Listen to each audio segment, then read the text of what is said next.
new bill would expedite the time it takes for former coal miners with black lung to get relief benefits.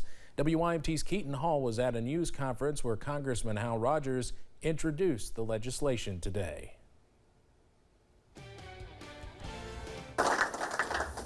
Tuesday morning, Congressman Hal Rogers introduced legislation designed to fast-track black lung benefits for coal miners. They're entitled to these benefits that they earned under federal law. And so I'll be pushing this as hard as I know how. The John J. L. White Ensuring Timely Black Lung Benefits Act is named after a Williamsburg coal miner who died before receiving his benefits.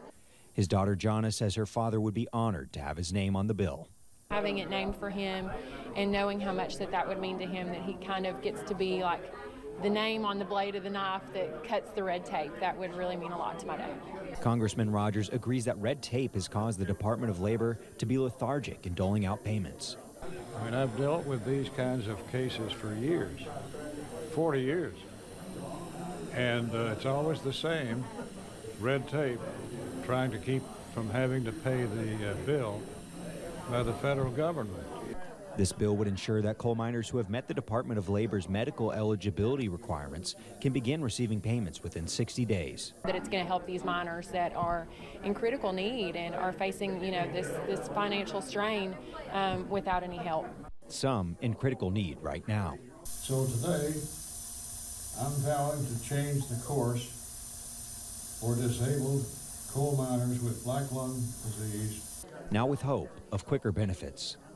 In Williamsburg, Keaton Hall, WYMT Mountain News.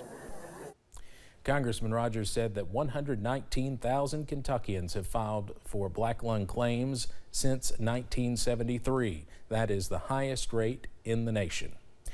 A Southern Kentucky man is accused of breaking into a home and fighting deputies in Laurel County. Deputies arrested 49-year-old Jamie Laufenberg Sunday. They say they were called to a home on Laurel Lake Drive. They say homeowners chased the suspect into the woods. When deputies found him, he tried to get away. While at the jail, deputies say he tried to fight with deputies. He's facing several charges, including burglary. Also in Laurel County, a joint effort with a Knox County deputy led to the arrest of a man suspected of drug trafficking. Deputies arrested 38-year-old William Edward Wilder this morning. Laurel County deputies said they were contacted by a Knox County deputy because of an overdose victim. The Sheriff's Department release said they found suspected heroin, digital scales, plastic baggies, syringes, and a lot of cash in the house. Wilder was charged with trafficking in a controlled substance and possession of drug paraphernalia.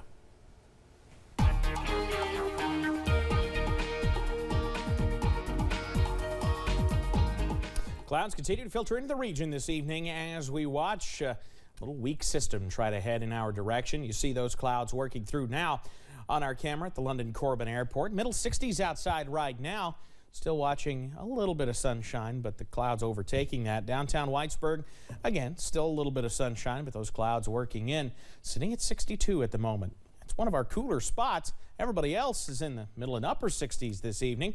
We look down to our south. That's where the big area of at least some showers trying to work into the region. We pan to the south. You see what's going on. Just now trying to get towards, say, the Chattanooga area. That's going to continue to drift onto the north as we head through tonight. So most of us stay dry, but a stray shower possible late as lows drop into the low to mid 40s. I'll have the latest on when more showers could return coming up in just a few minutes. Steve? Evan, thank you.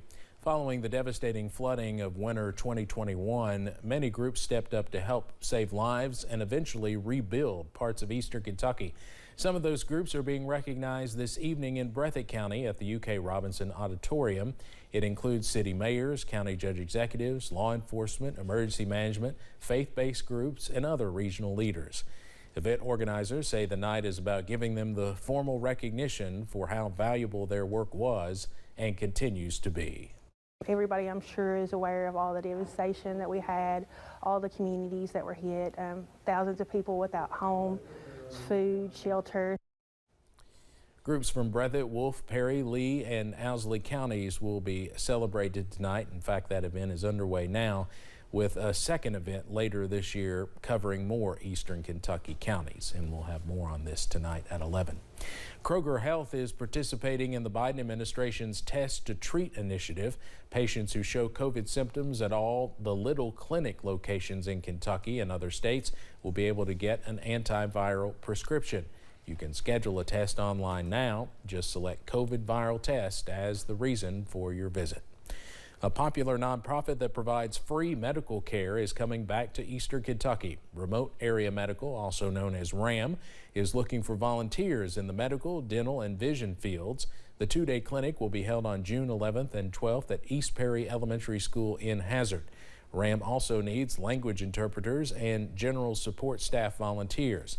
These clinics provide free dental, vision, and other medical services on a first-come, first-served basis.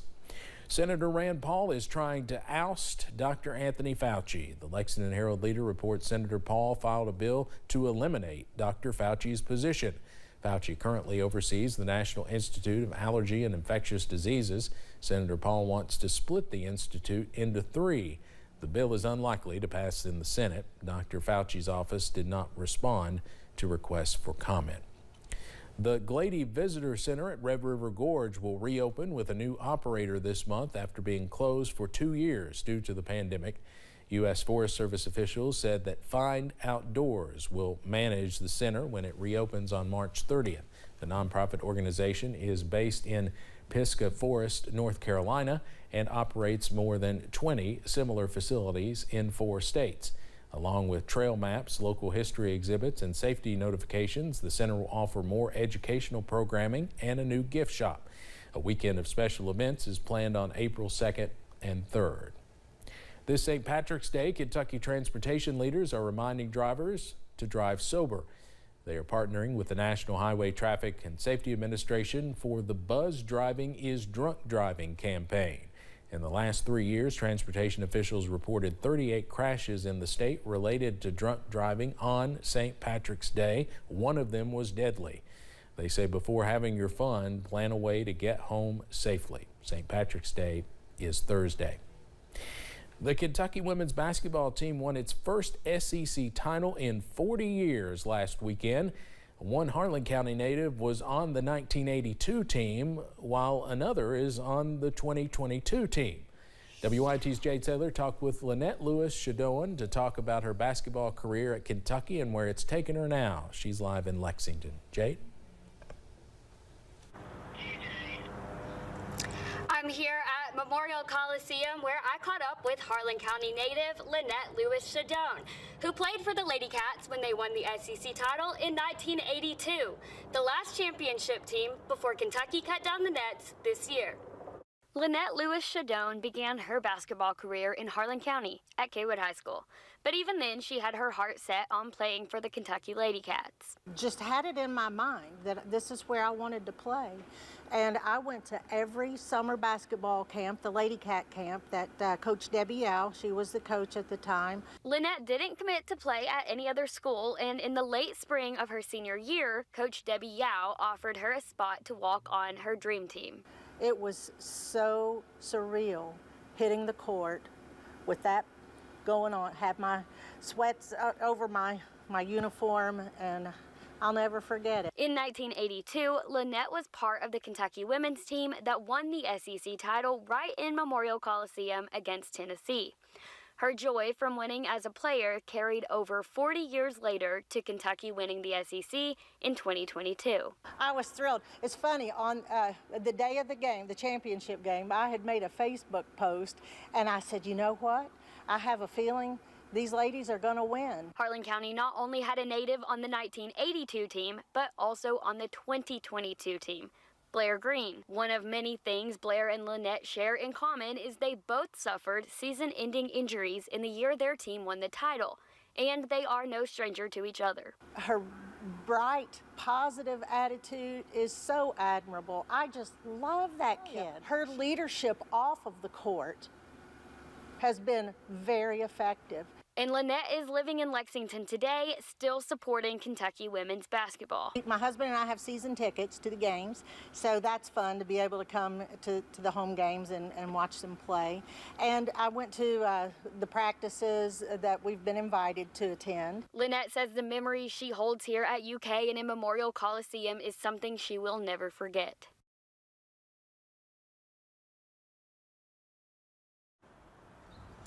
And Lynette tells me she would like to go on record saying she thinks Kentucky women's can win it all at the NCAA tournament this year. In Lexington, Jade Saylor, WIMT Mountain News. Wouldn't that be something to see both the men and women in the Final Four this year? Hopefully it happens. Thank you, Jade.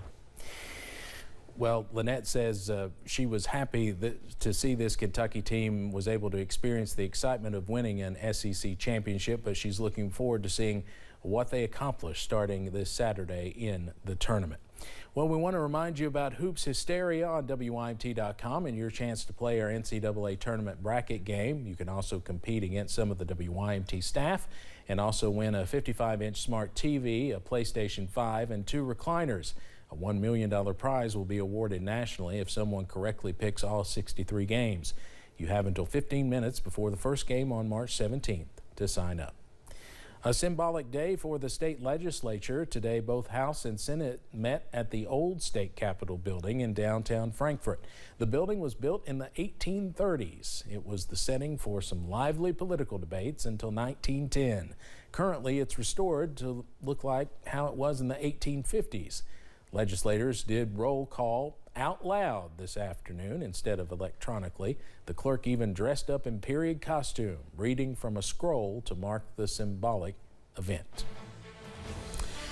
So breaking news coming in out of Louisa right now. Louisa Fire says that crews are on the scene of a crash near the Paddle Creek Marathon. In a Facebook post, the department said they were responding to reports of a coal truck versus a car accident with multiple injuries and entrapments.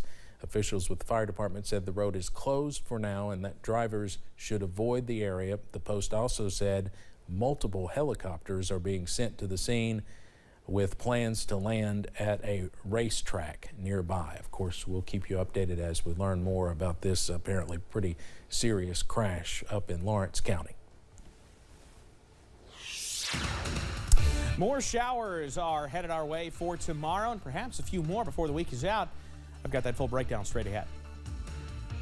And a health checkup event is held for retired teachers in Kentucky. We have more on the importance of keeping our teachers in good health.